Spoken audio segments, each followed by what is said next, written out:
Bismillah, Assalamualaikum warahmatullahi wabarakatuh. Pertama-tama kita panjatkan puji serta syukur kita kehadirat Allah Subhanahu wa Ta'ala yang telah memberikan kita rahmat serta hidayahnya agar bisa kuliah secara virtual seperti yang kita rasakan pada saat ini.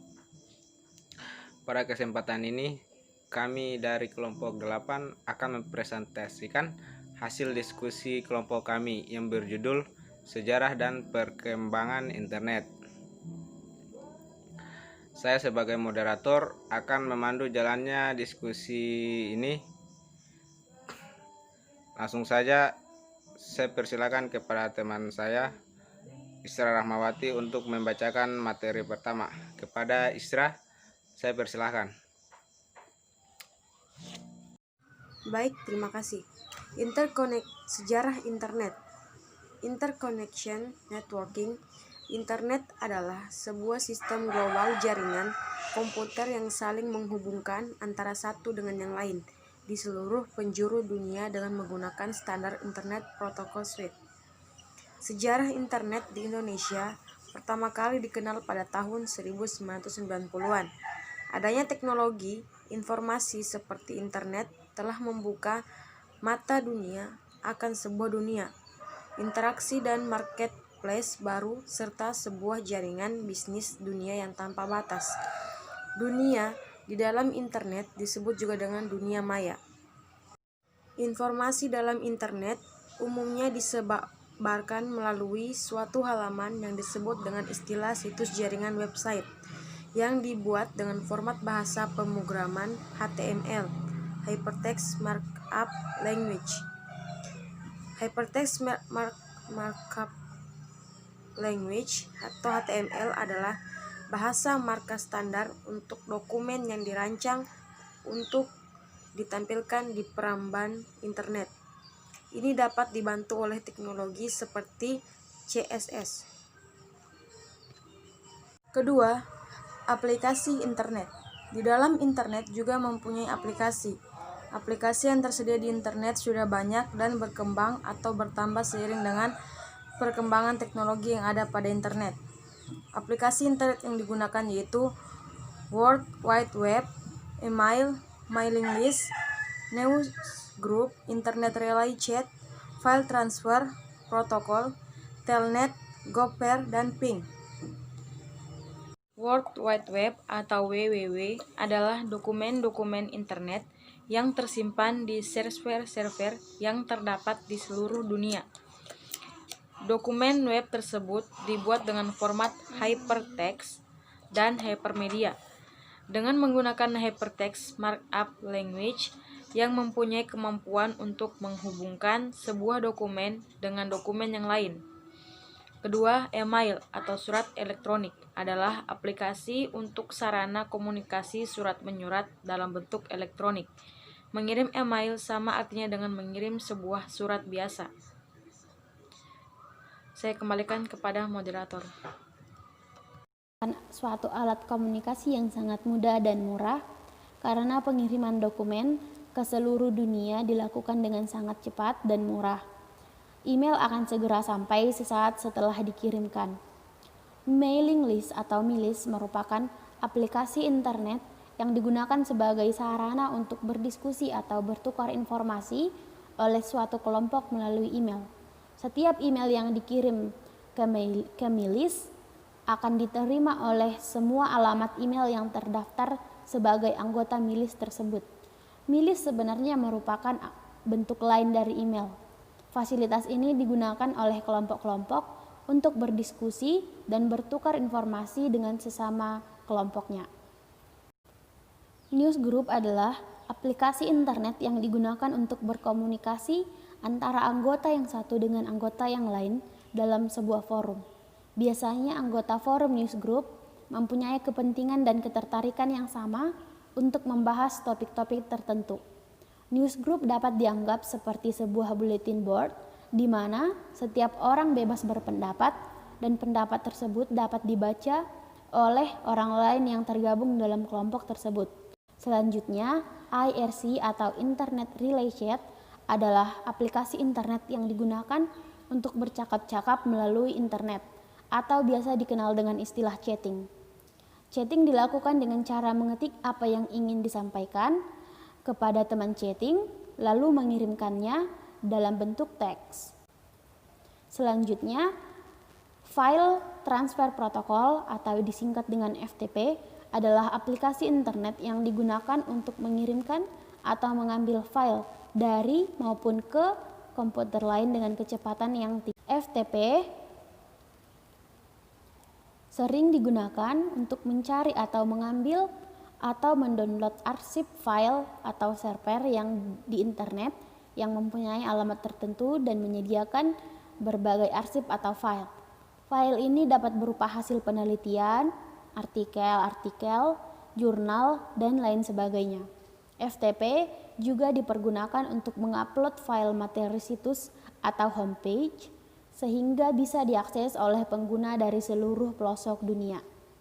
Saya akan melanjutkan materi presentasi dari Matilda. Telnet adalah aplikasi internet yang digunakan untuk mengakses informasi dari komputer yang letaknya jauh. Telnet dapat kita gunakan apabila kita telah mempunyai alamat IP dari komputer yang akan diakses dan kita juga mempunyai hak akses. Gopher adalah aplikasi yang digunakan untuk mencari informasi yang ada di internet. Namun, informasi yang dicari hanya terbatas pada teks saja. Untuk mendapatkan informasi melalui Gopher, kita harus menghubungkan diri dengan Gopher server yang ada di internet. Adalah singkatan dari paket internet Gopher. Ping digunakan untuk mengetahui apakah komputer yang kita gunakan mempunyai hubungan atau terkoneksi dengan komputer lain di internet. Pengecekan hubungan ini dilakukan dengan cara mengirimkan sejumlah paket data. Materi selanjutnya dalam jaringan dunia luas dan perkembangannya. Internet dalam jaringan luas mulai dikenal sejak dibentuk oleh Departemen Pertahanan Amerika Serikat pada tahun 1969 melalui proyek lembaga ARPA yang mengembangkan jaringan yang dinamakan ARPANET, dalam bahasa Inggrisnya Advanced Research Project Agency Network, di mana mereka mendemonstrasikan bagaimana dengan hardware dan software komputer yang berbasis Unix. Tujuan awal dibangunnya proyek itu adalah untuk keperluan militer dan hanya menghubungkan 4 situs saja, yaitu Stanford Research Institute, University of California, Santa Barbara, dan University of Utah, di mana mereka membentuk satu jaringan terpadu pada tahun 1969. Lalu secara umum, ARPANET diperkenalkan pada bulan Oktober 1972. Tidak lama kemudian, proyek ini berkembang pesat di seluruh daerah dan semua universitas di negara tersebut ingin bergabung sehingga membuat ARPANET kesulitan untuk mengaturnya. Dengan semakin hari semakin banyak, maka dibutuhkan sebuah protokol resmi yang diakui oleh semua jaringan. Pada tahun 1989 dibentuk Transmission Control Protocol atau TCP dan Internet Protocol atau IP yang kita kenal semua. Sementara itu, di Eropa muncul jaringan komputer tandingan yang dikenal dengan EUNET yang menyediakan jasa-jasa jaringan komputer di negara-negara Belanda, Inggris, Denmark, dan Swedia.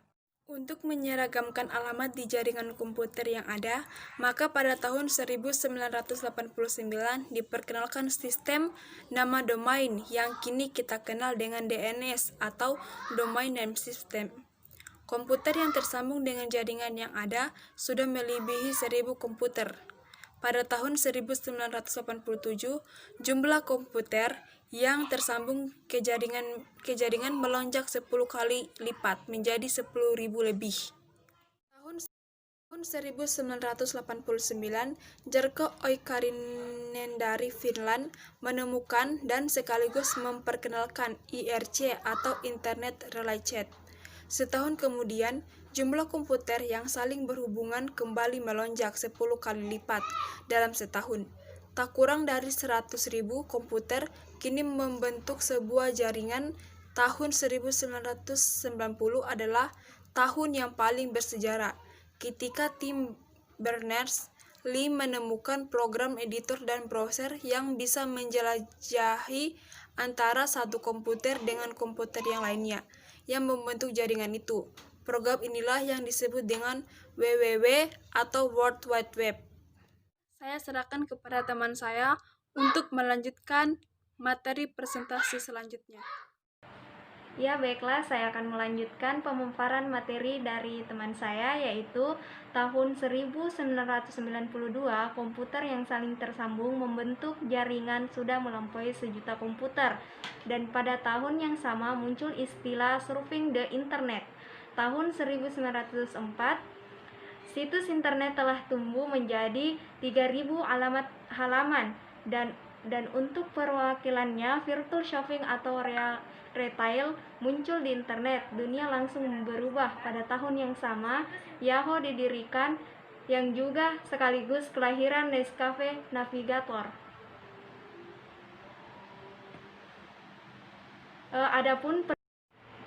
Adapun perilaku dan proses penciptaan inovasi. Yang pertama, inovasi merupakan proses teknologis, manajerial, dan sosial yang mana gagasan atau konsep baru pertama kali diperkenalkan untuk dipraktekkan dalam suatu kultur.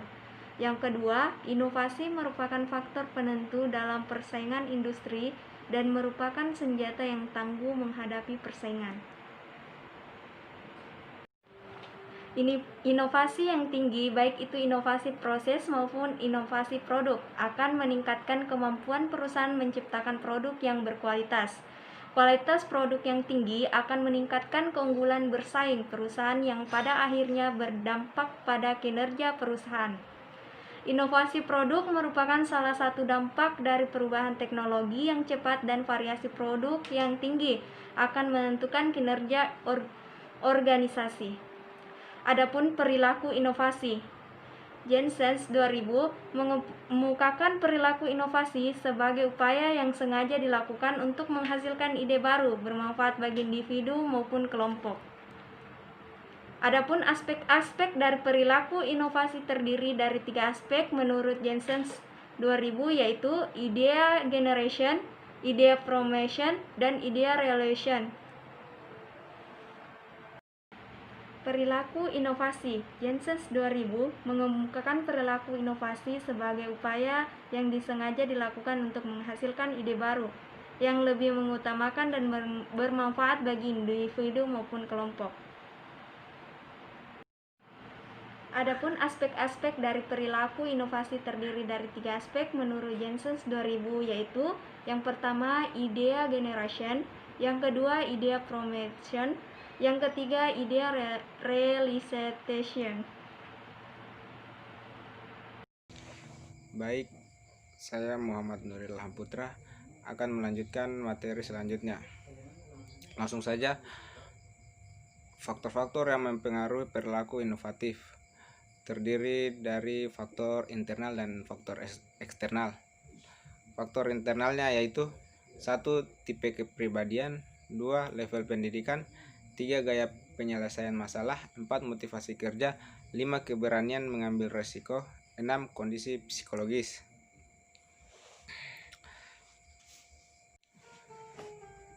Faktor eksternalnya yaitu terdiri dari 1. Peran pemimpin atau atasan, 2. Iklim organisasi, 3. Tipe pekerjaan. Selanjutnya, proses penciptaan inovasi. Suatu penemuan yang baru pasti melewati sebuah proses, baik itu proses yang singkat atau bahkan ada yang terkesan kebetulan, maupun sebuah proses yang panjang di mana melibatkan sebuah penelitian yang dilakukan dengan matang, baik itu dilakukan oleh seseorang individu atau melibatkan serangkaian individu. Akan tetapi, setidaknya ada 2 tahapan khusus yang dilewati, yaitu discovery dan invention.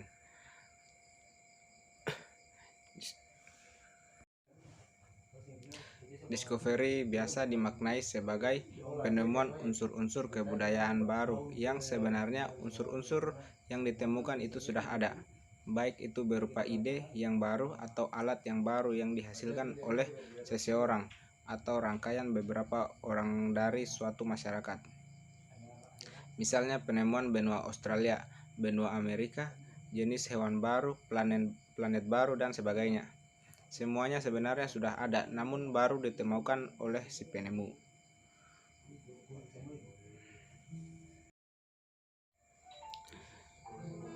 Invention sendiri dimaknai sebagai penciptaan sesuatu yang baru atau benar-benar baru atau belum ada dari sebelumnya. Penciptaan ini bisa berasal dari proses perbaikan dan penyempurnaan terhadap sesuatu yang sudah ada. Penemuan baru dalam tahap invention betul-betul sudah bisa digunakan oleh masyarakat. Misalnya jual beli online. Pada jual beli online, proses jual belinya sudah ada dari dulu, namun alat perantara yaitu berupa koneksi internet, website, dan perangkat pendukungnya merupakan sesuatu yang benar-benar baru. Baik, mungkin sekian dari hasil presentasi kelompok kami. Lebih dan kurangnya mohon dimaafkan. Saya akhiri, billahi taufik wal hidayah. Wassalamualaikum warahmatullahi wabarakatuh.